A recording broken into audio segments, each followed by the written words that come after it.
Cumprimento a igreja com a paz do Senhor. Os convido à leitura no Evangelho segundo escreveu São Lucas, capítulo 19. Lucas, capítulo 19, a partir do verso 1. Esse som de folha de Bíblia passando é muito bom.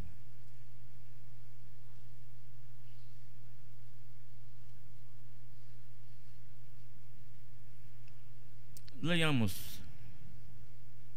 E tendo Jesus entrado em Jericó, ia passando. E eis que havia ali um varão chamado Zaqueu, e era este um chefe dos publicanos, e era rico.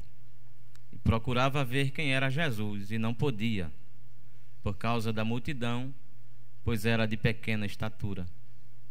E correndo adiante, subiu a uma figueira brava para o ver, porque havia de passar por ali. E quando Jesus chegou àquele lugar, olhando para cima, viu e disse-lhe: Zaqueu, desce depressa, porque hoje me convém pousar em tua casa. E apressando-se desceu e o recebeu com alegria. E vendo todos isto, murmuravam, dizendo que entrara para ser hóspede de um homem pecador. E levantando-se Zaqueu, disse ao Senhor: Senhor, eis que dou aos pobres metade dos meus bens. E se em alguma coisa tenho defraudado alguém, o restituo quadruplicado. E disse-lhe Jesus: Hoje veio salvação a esta casa, porque também este é filho de Abraão. Todos juntos? Porque o Filho do Homem veio buscar e salvar o que se havia perdido.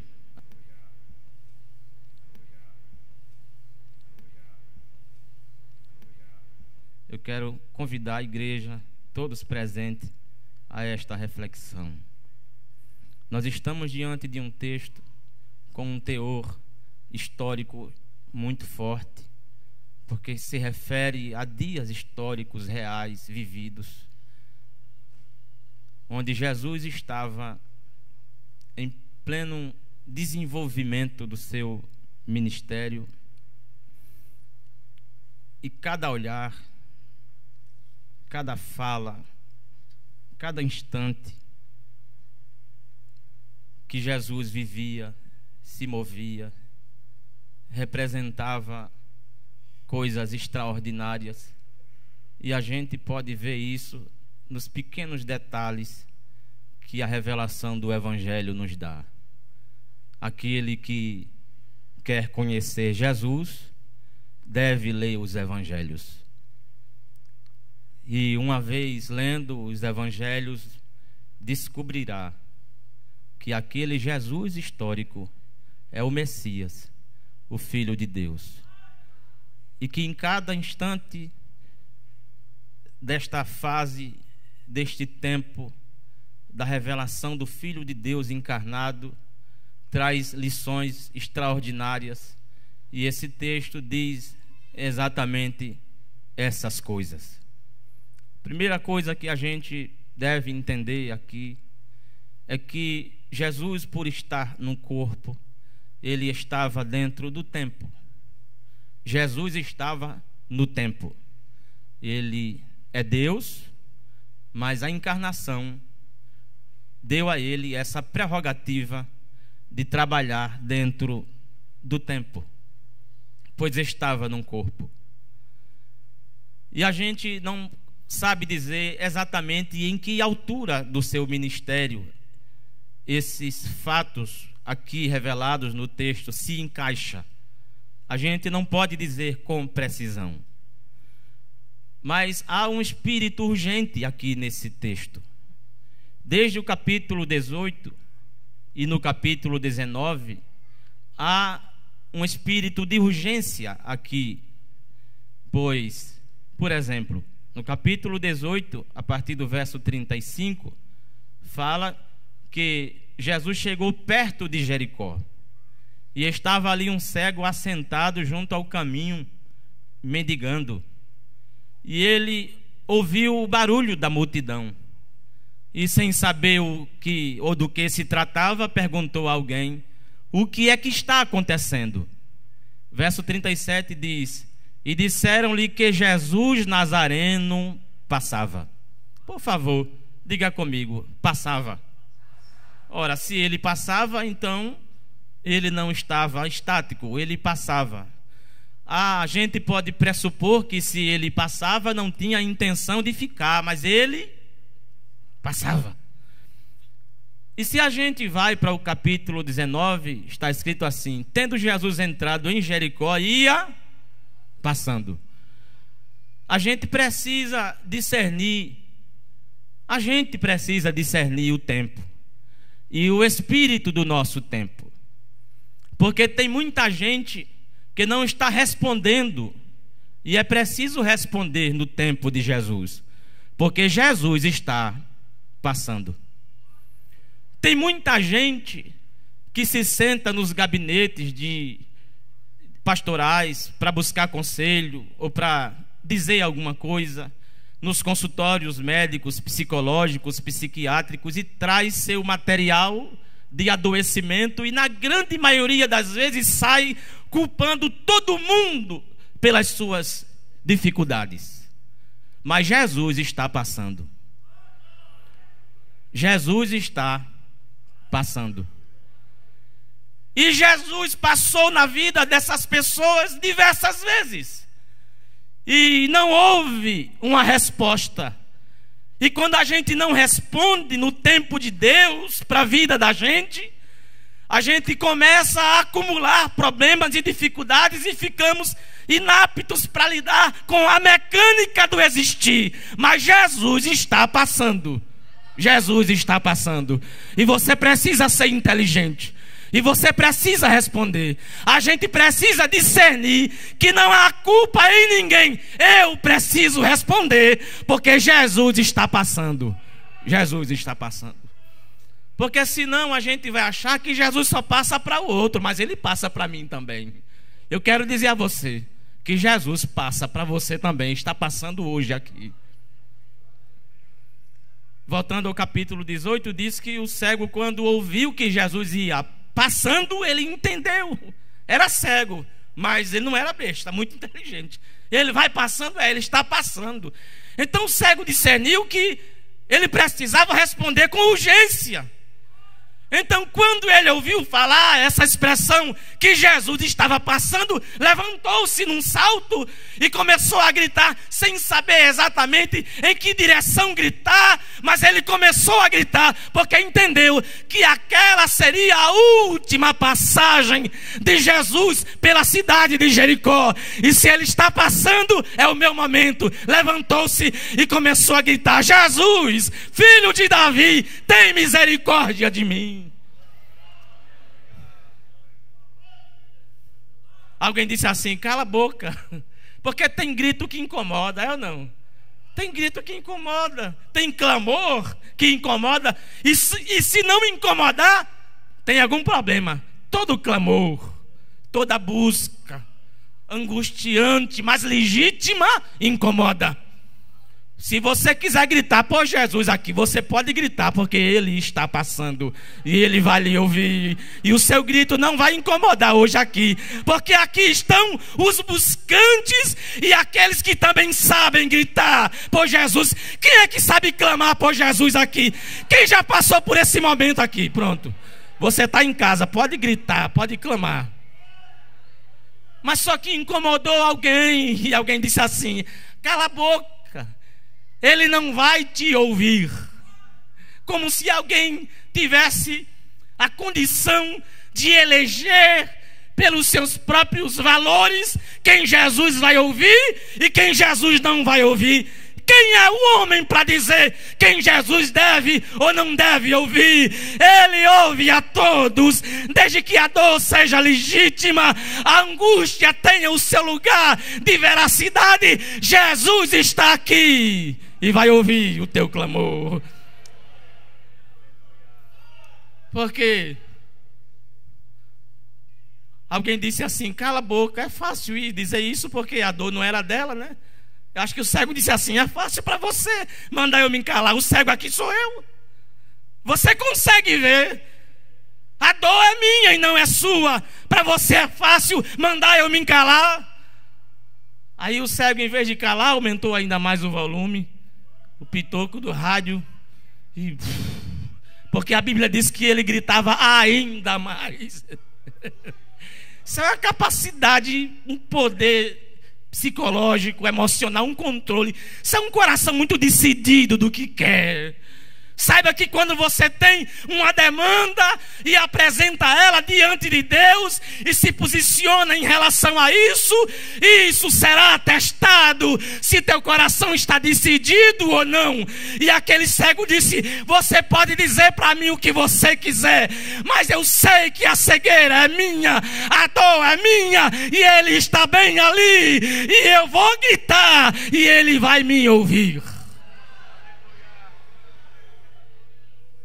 Aí Jesus parou a multidão e disse assim: manda chamar ele.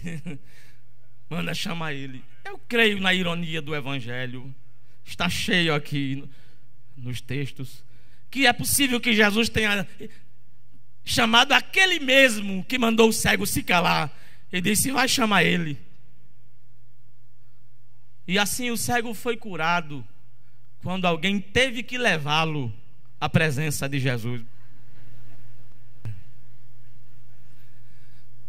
Que queres que eu te faça? O cego disse: Senhor, que eu veja. Jesus disse assim: vê, todas as barreiras que existiam, você já superou e chegou até aqui. Pronto, vê, a tua fé te salvou. O cego deixou de ser cego, e quando abriram os seus olhos, a primeira imagem que ele viu diante dele foi o rosto gostoso, sorridente, elegante, simpático de Jesus de Nazaré, que abriu um sorriso para ele. Aleluia. Mas Jesus ia, fez aquilo, foi embora. E a Bíblia diz que o cego, porque nada mais adequado, o cego que agora não era mais cego, foi seguindo Jesus.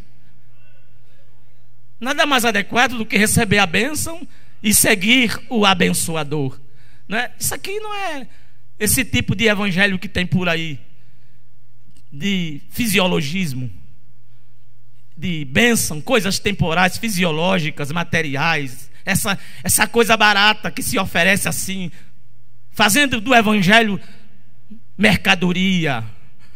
E eu louvo a Deus pela fala do pastor Roberto na hora do ofertório. Entregar é importante, mas você tem que ser dele. Quem é de Jesus aqui? Pronto.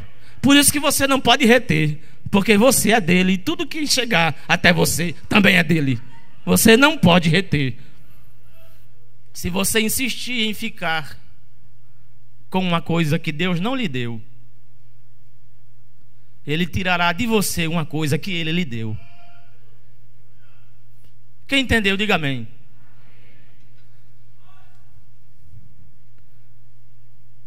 E entrou em Jericó, capítulo 19, e ia passando. O mesmo espírito de urgência estava ali, ia passando. E eis que havia ali um varão chamado Zaqueu. Este homem era chefe dos publicanos e era rico. A igreja sabe, mas para quem não sabe, a gente traz a informação. Publicanos eram pessoas elegidas pelo governo romano. Na maioria das vezes, essas pessoas eram eleitas a partir ou dentre os povos dominados, para que servisse de coletor de impostos.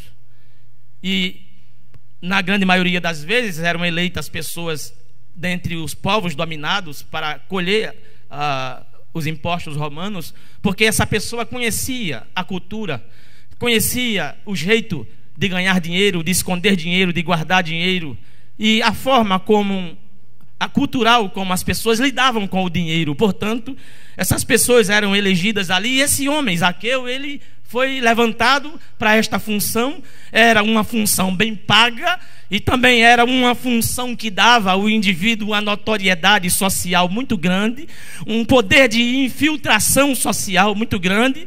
E era alguém que começou a coletar os impostos e fazer o seu trabalho, e ganhar o seu salário, e começou ali a ter notoriedade, mostrar competência e a bater as suas metas de coleta de impostos. E nessa prática ele tinha que ser truculento, ele tinha que ser alguém que fizesse esse trabalho com força, com energia, porque quem cobra não pode ter uma fala mansa. Quem vai cobrar impostos tem que ter um posicionamento duro, rígido. E este homem fazia o seu trabalho com competência. Na maioria das vezes, esses coletores de impostos, eles se enriqueciam muito rápido. Além do salário, que era bom, esses homens também tinham a oportunidade de lidar com grandes somas de valores, e a grande maioria deles era corrupta. E este homem passou a ter respeito e ascendeu ao posto de chefe dos publicanos. Aí vem uma ressalva: e era rico. Só que era judeu. Então ele gozava de um status social e financeiro extraordinário, mas ele não tinha circulação entre os seus patrícios. Os judeus estigmatizavam os publicanos e diziam que eles eram pecadores, traidores, indignos, infiéis, traidores da lei, traidores de Moisés. Eram pessoas que conspiravam contra o seu próprio povo. E aí então, como os judeus não conseguiam desvencilhar as questões políticas da questão religiosa, então Zaqueu terminou sendo marcado, estigmatizado como um homem pecador, quanto mais indigno. E ele vivia fora do convívio da religião judaica e do seu povo, os judeus. Mas tinha um segredo aqui. É que o verso 3 diz assim: ele procurava ver quem era Jesus. E tudo muda quando a gente começa a procurar ver quem é Jesus. Ele queria averiguar, ele queria ver, saber quem era Jesus.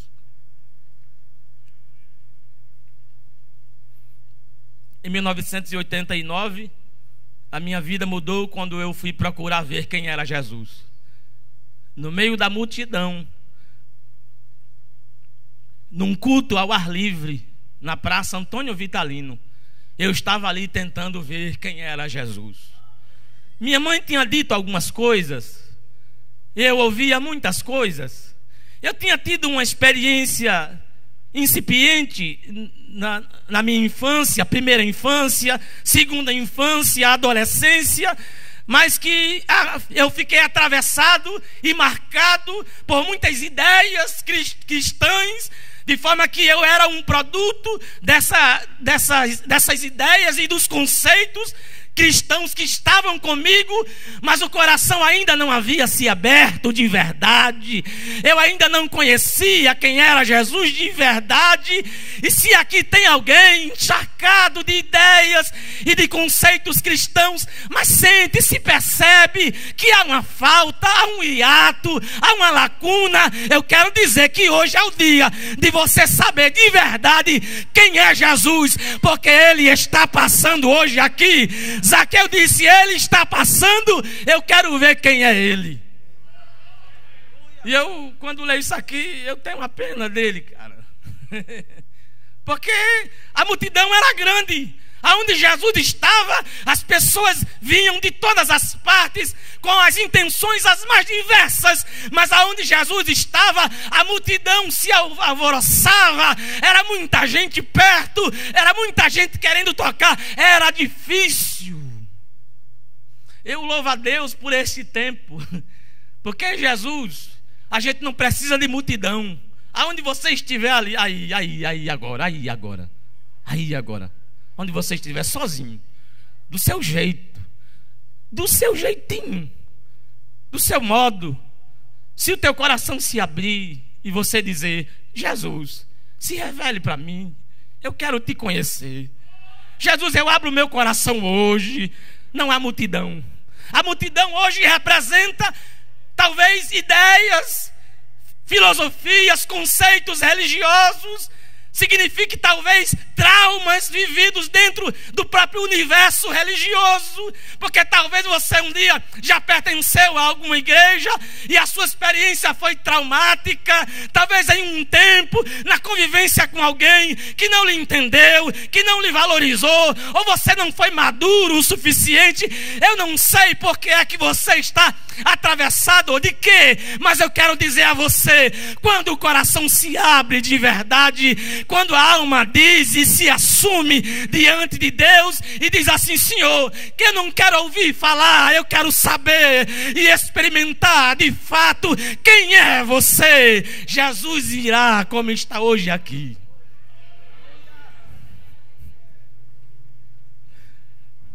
Porque ele procurava ver quem era Jesus, a multidão era grande e ele... Porque ali no meio da multidão, Zaqueu não tinha valor social. Porque na hora de você ir procurar Jesus, isso não tem valor nenhum. Dinheiro era rico, mas estava ali, ó. E Jesus sabia que ele estava nos pulinhos lá atrás. Eu tenho pena de Zaqueu. Agora pergunte por quê. Eu já estive no meio da multidão assim, procurando alguém. É difícil. É muito difícil. E você está rindo porque você não tem meu tamanho. Já pensou você entrar no ônibus e o seu rosto só dá embaixo do braço dos outros? É difícil, homem. É difícil. Alguém se mexeu, o cotovelo já vai no teu rosto. Tem que estar assim direto. É difícil. E eu entendo, e eu tenho um dó desse homem. Procurando ver quem era. A intenção legítima, mas o método não funcionava.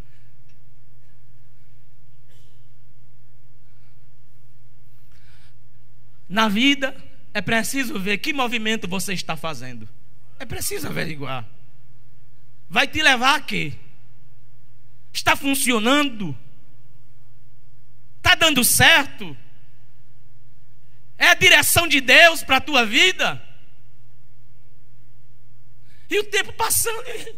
Só que Jesus ia. Você já pensou você seguir uma multidão pulando? Porque Jesus estava passando. E a multidão com Jesus. E Jesus passando. Tem hora que Jesus fala assim com a gente, né? Dá teus pulos aí. Dá teus pulos. Eu estou te vendo, estou te vendo. Zaqueu parou e começou a se perceber. O que é que eu estou fazendo? Que método estranho, não está funcionando. E Zaqueu era um homem de estratégia. Ele não chegou a este posto aqui em vão. Ele era chefe dos publicanos. Era um homem inteligente. Esse povo pequeno assim é uma coisa séria. Era um homem inteligente. Olha eu puxando a sardinha. Também, né? Sovaco e tudo, mais cotovelo. Tem que ter alguma coisa boa, né? Era um homem inteligente e não estava usando o que Deus lhe deu. Tem gente aqui que não está usando o que Deus lhe deu. E fazendo um movimento na vida inútil. Perdendo tempo, repetindo a mesma história, um ciclo vicioso que se repete, e você é culpado e o único culpado, porque você está fazendo do mesmo jeito. Está na hora de mudar, assim diz o Senhor. Esta é a noite de mudar o método, esta é a noite de você rever e se perceber, porque não está dando certo, e Jesus quer que dê certo.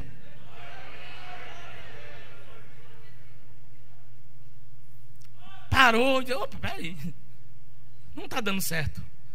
Aí se afastou um pouco e a multidão andando naquela velocidade, porque às vezes a gente acha que tudo tem que parar para a gente. Tem que parar, não para não. Jesus estava passando. E toda essa elaboração de Zaqueu estava acontecendo neste passar porque o tempo não para, ninguém espera ninguém. É preciso ser ágil, é preciso pensar, é preciso usar o que Deus lhe deu. As coisas estão acontecendo diante de você e você está aí se vitimizando, repetindo as coisas. E Jesus lhe chamou hoje aqui para dizer assim: do jeito que você está fazendo não está dando certo. O tempo está passando e eu tenho pressa. Eu estou passando, eu quero trabalhar, eu quero realizar na tua vida o meu projeto. Louvado seja o nome de Jesus. Ele parou porque é necessário parar, rever, analisar, porque analisar nos outros é fácil, tem que analisar em você. Analisar o que vem de lá para cá é uma coisa, mas o que vem daqui para lá, é preciso ver esta dinâmica da vida. É preciso considerar também que a gente está ali como um agente ativo. Parou e disse: espera aí, não está dando certo. Aí se afastou um pouco e percebeu ao seu redor a geografia. Você entende? Você tem que parar, levantar os olhos e perceber: Senhor, me mostre aonde, qual é o fluxo, para onde está indo, qual é o caminho, me mostre aonde o Senhor quer, para onde está indo este fluxo, como eu posso me posicionar em relação a este fluxo que não para, porque ele está passando e não para. Aí quando parou para analisar, descobriu. Aí lá no interior se diz assim: atalhou. Aí ele levantou assim: eu vou atalhar, né? Atalhar, né? Mas se fosse aqui no interior, eu diria assim: eu vou atalhar. E saiu atalhando. Fez um estudo assim do lugar, o curso, a direção da multidão, de Jesus que seguia a multidão, porque às vezes tem gente confundindo: vai seguir a multidão, mas não é para seguir a multidão, é para seguir a quem a multidão está seguindo. Cuidado com isso. E Jesus estava ali conduzindo, e ele precisava discernir e entender o fluxo. E aí então ele vai, se adianta, porque nem todo adianto está adiantado. Ele se adiantou para se colocar. Tem gente atrasada, tem gente lá atrás, e Jesus está dando oxigênio hoje na sua vida espiritual, dizendo: vai para frente, sai deste lugar, para de repetir este método, adiante-se, porque eu tenho um fluxo lá na frente. Lá na frente. Aí ele entende e corre e atalha. E olha aí agora, porque às vezes a gente se move sem ter a metodologia totalmente clara e minuciosamente diante da gente, porque a gente vive num tempo em que muita gente fala muito de projeto, né? Tem que ter um projeto, a gente quer as coisas milimetricamente calculadas, a gente quer que tudo esteja ali previsto. Mas tem hora que Deus diz assim: te move, a gente diz assim: para onde? Aí ele dá a gente uma referência. Referência. Se você está sem referência hoje aqui, eu quero lhe dizer: a palavra de Deus, você está longe dela. Ela é referência. Como criar filhos, como cultivar casamentos, aleluia, como administrar dinheiro.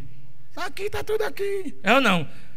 Como vencer limitações interiores, como se perceber, está tudo aqui.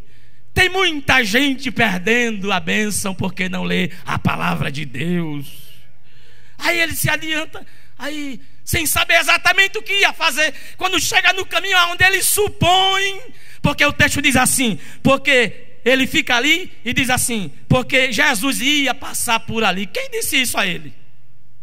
Um estudo analítico, lógico, daquele movimento, daquela geografia, deu a ele a percepção clara de que se ele se posicionasse ali, naquele tempo, Jesus ia passar exatamente por ali.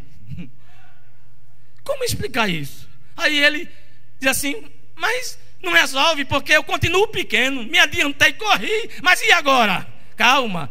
A direção de Deus às vezes ela é dada para a gente paulatinamente. Paulatinamente. Aí ele olha de lado e tem um pé de figueira brava, dava figo, mas não servia para nada, embotado, seco, sem poder de venda, de consumo, de nada, não servia para nada, mas agora era útil. Era ou não era?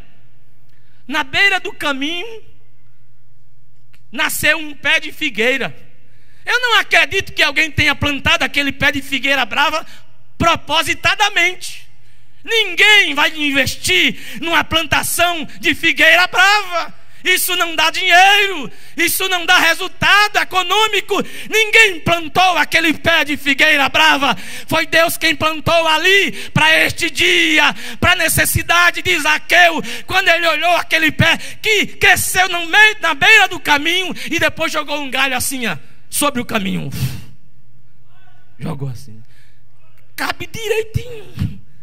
Aí que coisa. Ele vem por aqui, esse pé de figueira, esse galho que se lança aqui, eu não vou incomodar ninguém, vou ficar quietinho, minha intenção é só ver quem é ele, eu não quero ver mais que ninguém na multidão, ninguém mais interessa a não ser ele, eu vou ficar aqui, eu vou vê-lo, ele vai passar e a minha curiosidade está satisfeita. Mas Deus tinha muito mais para Zaqueu.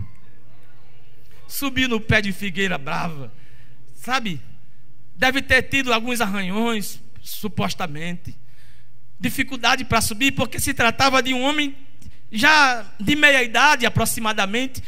E se lançou naquele galho que estava sobre o caminho e ficou ali no meio das folhas. E é fácil esconder um homem pequeno, eu sei disso.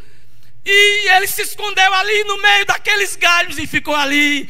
E Jesus ia passando. Aí já vem a multidão, Jesus no meio, e ninguém se percebeu do que estava acontecendo, porque às vezes a gente parece que vive num mundo paralelo. Tem hora na vida da gente que tem tanta coisa acontecendo e as pessoas vivem assim, como se a gente, ou na vida da gente, não estivessem acontecendo esses episódios marcantes. Mas não importa que nesse micro-universo que é o teu mundo, Jesus está passando aí, haverá mudança, Ele se interessa, Ele está passando e marcou o tempo. E quando Jesus veio, ficou bem perto daquele galho, onde era possível Zaqueu ver quem era Jesus ali, porque ele era diferente no espírito, no ar, no olhar, diferente na graça, diferente na espiritualidade. Ele era diferente, era perceptível. E Zaqueu, quando viu, ficou olhando, e Jesus estava ali no meio da multidão, atendendo um outro. De repente, embaixo do galho, Jesus parou e fez assim. Aí todo mundo também. Jesus vai chamar a atenção de alguém para você. Você crê nisso? Você crê nisso? Você crê nisso? Alguém que não te dá valor vai passar a dar, porque Jesus vai começar a perceber que Deus está olhando para tu, está olhando para a tua vida. Porque ninguém via Zaqueu. Fez todos aqueles pulos, correu, fez tanta coisa, ninguém viu. Aí quando Jesus olha, aí todo mundo também. Aí Zaqueu parece que queria sumir. Ai meu Deus, ele está olhando para mim.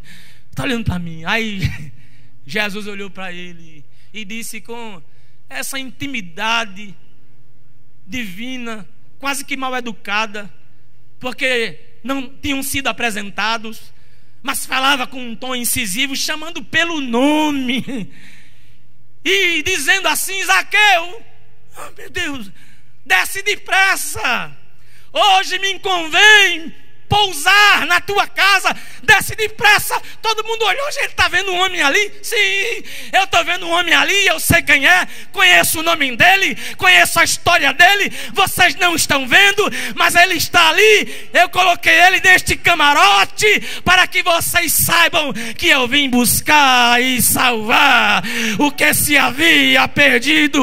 Olha ele ali me buscando, olha ele entre as folhagens me buscando. Olha como ele está ansioso. Ele está olhando para mim e eu estou olhando para ele.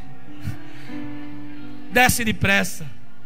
Você entende o espírito de urgência? E ele ia passando. Capítulo 18. Aí depois capítulo 19. E ele ia Aí depois ele diz assim: desce de urgência. Hoje me convém. Veja, o que para Deus é conveniente e muitas vezes para a gente não é. Porque conveniência fala de um valor ético, fala de um valor estético, fala de um valor espiritual dentro desse contexto. É conveniente, é necessário que você desça daí com esta pressa, porque eu quero pousar na tua casa. Quero pousar. Eu não quero passar mais. Eu já passei demais. Agora eu quero pousar. Eu tenho planos. Olha aqui, eu tenho planos para você. E eu vou jantar na tua casa. Vou conversar, bater um papo. Eu quero ver, quero que você veja, quero que você experimente. E que aquilo que era teoria se torne prática. Aquilo que era só um pensamento, uma ideia, seja averiguado na experiência. Eu vou entrar na tua casa.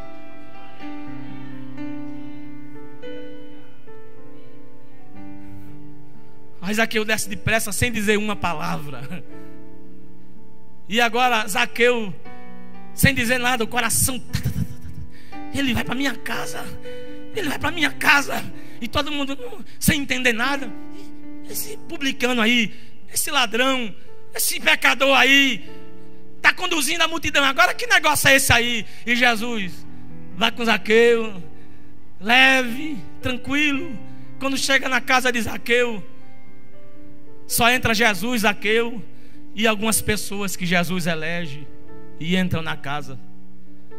E o texto não diz exatamente o teor de toda a conversa, mas diz que Jesus entrou ali. E quando Jesus entra, mudanças acontecem. Quando Jesus entra, a vida muda, o clima muda, a temperatura muda, os ânimos, o coração se acalma, os sentidos chegam, a paz se instala, porque Jesus entrou ali. Claro que a multidão ficou do lado de fora dizendo: olha esse Jesus aí, como é que ele entra para ser hóspede de um homem pecador? Mas não importa o que estão dizendo lá fora, o importante é que Jesus entrou na casa e acabou-se. Lá fora fica qualquer coisa, mas a grande graça, a grande maravilha é que Jesus entrou na casa e Zaqueu está ali jantando com Jesus. E a Bíblia diz que depois de terem jantado, Zaqueu se levanta. Ele fala pouco, mas agora o coração cheio se levanta e diz: Senhor, eu quero falar. E Jesus diz: fale, Zaqueu. E ele diz assim: Senhor, eu resolvo. É coisa minha. É coisa minha. Estou constrangido diante de tudo que ouvi hoje aqui e do que o Senhor fez na minha vida. O Senhor, quando entrou aqui, não pediu o livro caixa. O Senhor não pediu um relatório financeiro. O Senhor não pediu o fluxo do que entra e do que sai. O Senhor não ligou para essas coisas.